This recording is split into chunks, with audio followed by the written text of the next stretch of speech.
Good morning mga lords!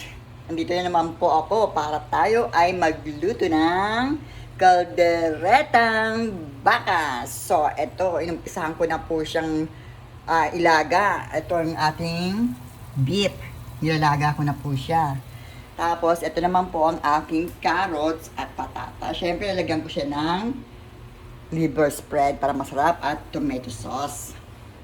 Ayan. So, ngayon, dahil sa kumukulong-kulo na po ang aking baka, lalagyan na po natin ang ating gulay.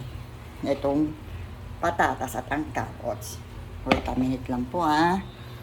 Lagay lang natin siya dito sa ating patungan. Yan. So, ito na po yung carrots at yung patatas. Salin ko na po siya.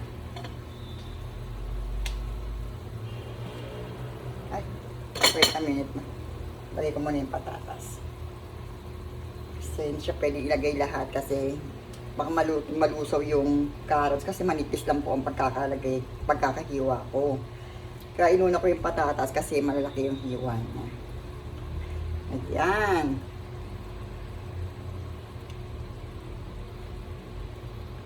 Nagluto ako ngayon ng baka para maging masarap ang kain ko dahil bukas fasting na po ako, meron po akong operation, ibig sabihin o-operahan po ako, so kailangan malakas ang loob ko at healthy ako, ayokong magpatalo sa sakit, sakit, ayoko niyan. So kaya ngayon kakain ako ng marami dahil bukas sure ako magugutumin ako dahil fasting nga po, kaya kailangan maging masarap ang luto ko ngayon.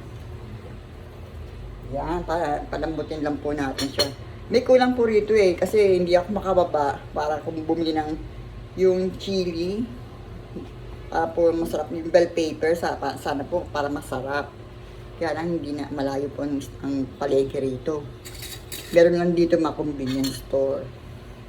So ilalagay ko na po tong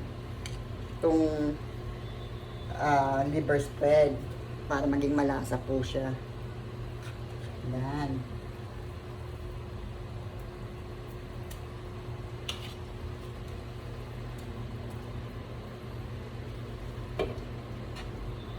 Malasa para masarap po siya. Yan. Lagay ko na kaya lahat to. Parang yummy. Okay. Nilagay ko na po siya. Tapos haluin lang natin siya ng konti. Sana po i-like nyo po ang aking video at i-share nyo na rin po para syempre, mama, kailangan kumita ng pera. Lol, joke lang po. Please share and comment sa aking video. And syempre kailangan din po ng i-like para malaman ko po na gusto nyo po ang aking ginagawa, ang aking mga video. Ayan. Tapos po, kuha tayo ng beef. Okay, where's the beef? Yan. Kuha po ako ng beef.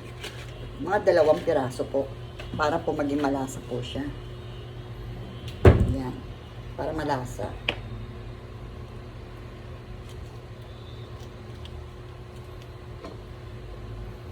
Pero ang gagawin ko dito, hiwa-hiwain ko ng maliliit para po madaling matunaw.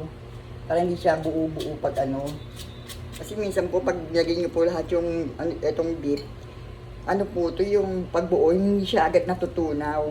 Kaya kailangan putol-putulin nyo po siya. O hiwa-hiwain, maliliit para tunaw po siya agad.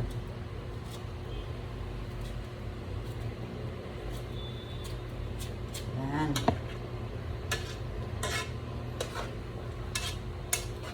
Yan, tapos haluin natin sila. Tapos ngayon, lalagay naman ako ng paminta. Itong pamintang to super anghang po to pag naparami nyo po yung lagay nyo, ang anghang, grabe, hindi ko siya matake. Kaya ngayon, nalagyan ko po lang siya ng konti lang po.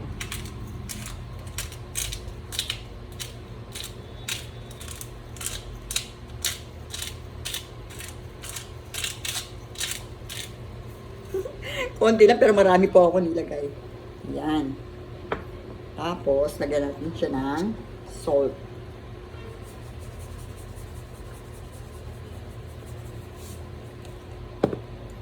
Ito.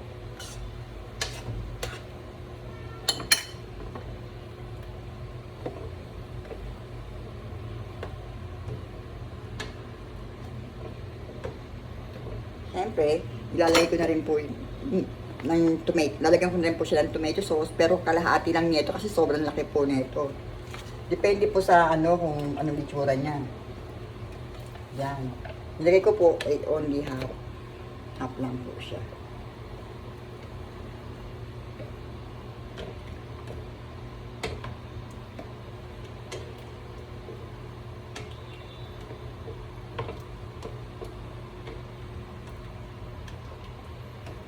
Yan. Ang sarap naman po siya eh.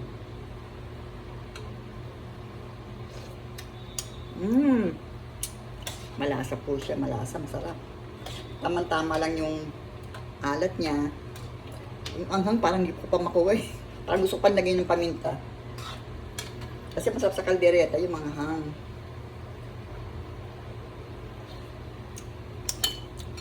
Okay. Lagyan mo pa po siya ng konti na ito.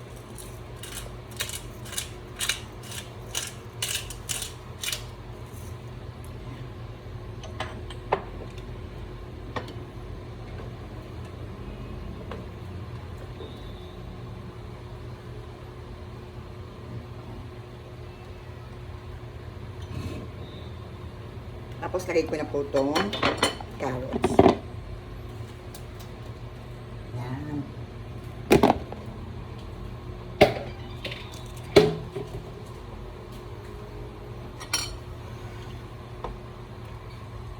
Pakukulang ko lang po siya ng ilang minuto at maluluto na po ang aking kalderetang baka. Yan. Yan mga loads. Maluluto na po siya. Maraming salamat po sa panonood. Thank you for watching. Mga lodi, kain na po tayo. Yum yum.